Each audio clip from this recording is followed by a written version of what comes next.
தசரதன் போர் புரிய சென்ற போது அவன் தேருக்கு சாரதியாக சென்றாள் கைகேயி. போரில் தேரு நச்சு முறிந்துவிட தன் கணவன் உயிர் காக்க தன் கட்டை விரலையே தேரின் நச்சாணியாக்கினாள் கைகேயி. அவளின் பதி பக்தி கண்டு அசந்து போன தசரதன் கைகேயிக்கு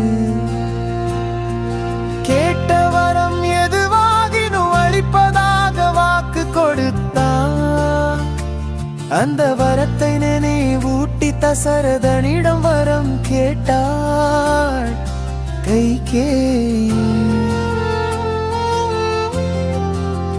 பரதனுக்கு அரச பதவி கிடைக்க வேண்டும், ராமன் 14 ஆண்டுகள் வனவாசம் செல்ல வேண்டும்.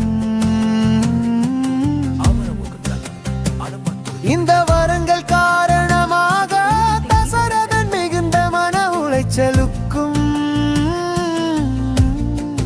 துயரத்திற்கும்